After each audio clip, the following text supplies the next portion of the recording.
Hello friends, welcome to Navi Terracotta. இன்றைக்கி நம்ம சேனலில் ரொம்ப நாளைக்கு அப்புறம் வீடியோ போட போகிறோம். இதுக்கு மேலே கண்டினியூஸாக போடலான்னு இருக்கேன். எந்த மாதிரி சீரீஸாக பண்ணலான்னு இருக்கேன். அது எது மாதிரி இருக்கலாம் அப்படின்னு சொல்லுங்கள். நான் ஃபஸ்ட்டு கிளேவை நல்லா நீட் பண்ணி எடுத்துட்டேன். ஆல்ரெடி நம்ம சேனலில் நிறைய வீடியோஸ் இருக்குது. அதுலேயே நான் சொல்லியிருப்பேன். எந்த டவுட்ஸ் இருந்தாலும் கமெண்ட் பாக்ஸில் கமெண்ட் பண்ணுங்கள். ஃபஸ்ட்டு கிளேவை நல்லா நீட் பண்ணி எடுத்துகிட்டு மோல்டு யூஸ் பண்ணி தான் நான் நெக் செட் பண்ண போகிறேன். அந்த மோல்டில் நான் ஆயில் அப்ளை பண்ணி எடுத்துட்டேன். இப்போ பார்த்தீங்க அப்படின்னா ஹேண்ட்மேடாக நம்ம ரெடி பண்ணுறத விட இந்த மாதிரி மோல்டு யூஸ் பண்ணி இமிட்டேஷன் ஜுவல்லரி மாதிரி பண்ணுறது தான் கொஞ்சம் இப்போ ட்ரெண்டிங்கில் போயிட்டுருக்கு. அதனால் அதே மாதிரி நம்ம ஃபாலோ பண்ணலாம். இந்த மாதிரி மோல்டு யூஸ் பண்ணி எடுத்துகிட்டு ஃபஸ்ட்டு மோல்டு நல்லா ப்ரெஸ் பண்ணிவிட்டு எல்லா சைட்லேயும் கொஞ்சம் எடுத்து விட்டுட்டு அதுக்கப்புறம் எடுத்தீங்க அப்படின்னா ஈஸியாக இருக்கும். இப்போ நான் இந்த மாதிரி எடுத்துட்டேன். இப்போ இதில் எனக்கு தேவையில்லாமல் எக்ஸஸ்லாம் இருக்கு இல்லையா சைடில், அதை கட் பண்ணி எடுத்துக்கிறேன். இந்த மாதிரி பேக் சைடில் எனக்கு கொஞ்சம் கம்மியாக இருந்தால் போதும். அதனால் பேக் சைட்லேயும் அதே மாதிரி கட் பண்ணி எடுத்துக்கிறேன். எடுத்துகிட்டு எந்த இடத்துல எனக்கு ஹோல் வேணுமோ அந்த இடத்துல ஹோல்ஸ் போட்டுக்கிறேன். நான் ஒரே ஒரு ஹோல் தான் போட போகிறேன். நீடில் வச்சுட்டு ஆஸ் யூஷுவல் எப்போதும் போல் ஹோல்ஸ் போட்டுக்கலாம். போட்டதுக்கப்புறமா இதே மாதிரி கொஞ்சம் பீசஸ் நான் எடுத்துக்கிறேன். கிட்டத்தட்ட ஒரு 15 பீசஸ் எனக்கு வேணும். நான் எடுத்துக்கிறேன். நான் ஒரு 2 பீஸ் மட்டும் பண்ணி காட்டுறேன். மெத்தட் எல்லாம் ஒன்று தான். சேம் மெத்தடில் மோல்டில் எப்போதுமே ஆயில் அப்ளை பண்ணிவிட்டு ப்ரெஸ் பண்ணி எடுக்கணும். அப்போ தான் நமக்கு கரெக்டாக இருக்கும். இந்த மாதிரி நான் நிறைய பீசஸ் பண்ணி பேக் பண்ணி எடுத்துட்டேன். பேக் பண்ணி எடுத்ததுக்கப்புறமா இதில் ஃபுல்லாகவே நான் கோல்டு தான் யூஸ் பண்ண போகிறேன். ஃபுல்லாக கோல்டன் கலர் ஒரு ப்ரஷ் வச்சுட்டு எல்லா இடத்துலையும் வரா மாதிரி பண்ணிக்கோங்க. அது மாதிரி இந்த பேக்கிங் நான் பிளாக் கலரில் வரா மாதிரி பண்ணியிருக்கேன். கொஞ்சம் முன்னாடியே எடுத்துட்டேன், அதனால் பிளாக்காகவே இருக்குது. சரி வெயிட் பண்ண வேண்டாம் அப்படின்னு நான் பரவாயில்லன்னு எடுத்துகிட்டு வந்துட்டேன். இதே மாதிரி ஃப்ரண்ட் அண்ட் பேக் எல்லாத்துலேயும் நான் கோல்டு அப்ளை பண்ணிக்கிறேன்.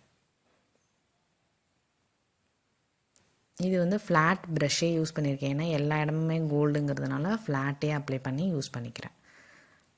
டபுள் கோட்டிங் கொடுத்துக்கோங்க. ஃப்ரண்ட்டு சைடு காய விட்டு பேக் சைடும் அடித்து எடுத்துருங்க. எடுத்துட்டு இதை நல்லா ட்ரையாக விட்டு வார்னிஷும் அடிச்சுக்கலாம். இப்போ நான் ஃப்ரண்ட் சைடு ட்ரை ஆனதுக்கப்புறமா பேக் சைடு அடிச்சுக்கிறேன். இதே மாதிரி ஒவ்வொரு பீஸையும் நான் பெயிண்ட் பண்ணி எடுத்துக்கிறேன். இது எல்லாத்தையும் நல்லா ட்ரையாக விட்டுட்டு வார்னிஷும் நான் அப்ளை பண்ணி ட்ரையாக விட்டுட்டேன். ஆல்ரெடி சொன்னது தான். நான் டெக்கர் வார்னிஷ் கிளாஸ் யூஸ் பண்ணுறேன். இப்போ இதில் ஸ்டார்டிங்கில் மேலே ஒரு லீஃப் மாதிரி இருக்கு இல்லையா, அதில் குந்தன் ஸ்டோன்ஸ் அப்ளை பண்ணிக்க போகிறோம். குந்தன் ஸ்டோன்ஸ் நான் பிங்க் கலர் எடுத்திருக்கேன், ட்ராப் ஷேப்பில். உங்களுக்கு எந்த ஷேப் பிடிக்குதோ அதை எடுத்துக்கலாம். இதில் டாப்பில் ட்ராப் ஷேப் மாதிரி இருக்கிறதுனால நான் அதையே யூஸ் பண்ணிக்கிட்டேன். Flat back framed kundan stones இது பேர். எல்லா கலர்லேயும் அவைலபிள் இருக்குது. நம்ம எடுத்துகிட்டு இது ஒரு பிங்க் அண்டு கோல்டு இருந்தால் நல்லாயிருக்கும் அப்படின்னு. மேக்ஸிமம் எல்லா ட்ரெஸ்க்குமே நம்ம பிங்க் இருக்கும். அதனால் பிங்க் அண்டு கோல்டு வரா மாதிரி போதும்னு அப்ளை பண்ணிக்கிட்டேன். இதே மாதிரி 3 ஸ்டோன் வச்சு எல்லா நான் பண்ணியிருக்க எல்லா பீஸ்லேயும் ஒட்டிக்க போகிறேன்.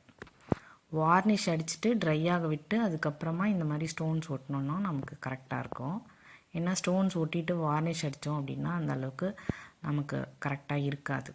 இதே மாதிரி நான் எல்லாத்தையும் ஸ்டோன்ஸ் ஒட்டி எடுத்துட்டேன். நெக்ஸ்ட்டு நம்ம அசம்பிள் பண்ணிக்கலாம். அசம்பிள் பண்ணுறதுக்கு நான் ஒரு 4 mm கிளிப் ஸ்டோன்ஸ் எடுத்துருக்கேன். ஏன்னா இதுக்கு 2 பீஸ் ஜாயின் பண்ணும்போது சென்டரில் ஒரு 4 mm கிளிப் ஸ்டோன் ஒயிட் கலரில் கொடுத்தா நல்லாயிருக்கும். பீட்ஸும் கொடுக்கலாம், நம்ம தப்பு இல்லை. நான் 4 mm white clip stone use பண்ணிக்கிறேன். இதில் 4 ஹோல்ஸ் இருக்கும். அதனால் நான் என்ன பண்ணிக்கிறேன் அப்படின்னா 2 கியர் ஒயர் வச்சு நான் 2 சைடுமே போகிற மாதிரி அந்த கிளிப் ஸ்டோனை அட்டாச் பண்ணிக்கிறேன். ஏன்னா ஒரே கியர் ஒயர் வச்சு நம்ம பண்ணும்போது அந்த கிளிப் ஸ்டோன் திருப்பி திருப்பி பேக் சைடு போகும். இந்த மாதிரி 2 லைன் வச்சு நம்ம அட்டாச் பண்ணும்போது ஒரே சைடு பார்த்தா மாதிரி இருக்கும். அதனால் அந்த மாதிரி பண்ணிக்கோங்க. இதே மெத்தடில் எல்லா பீஸையும் அட்டாச் பண்ணிக்கிறேன். இப்போ நான் ஒரே ஒரு லைனில் அட்டாச் பண்ணி காட்டுறேன். பார்த்திங்கன்னா தெரியும். இந்த மாதிரி திருப்பிட்டு பேக் சைடு போயிடும். அதனால தான் நான் 2 ஹோல்ஸில் 2 கியர் ஒயர் வரா மாதிரி அட்டாச் பண்ணிக்கிறேன். சேம் மெத்தடில் ஃபுல் செட்டையும் நான் கோத்து முடித்து இமேஜ் அட்டாச் பண்ணியிருக்கேன். பார்த்திங்கன்னா தெரியும். இந்த வீடியோ உங்களுக்கு பிடிச்சிருந்ததுன்னா லைக் பண்ணுங்கள், ஷேர் பண்ணுங்கள், மறக்காமல் சப்ஸ்கிரைப் பண்ணுங்கள். அடுத்தடுத்த வீடியோ உங்களுக்கு என்ன வேணும் அப்படின்னு கமெண்ட் பாக்ஸில் கமெண்ட் பண்ணுங்கள். முன்னாடி மாதிரியே சப்போர்ட் பண்ணுங்கள்.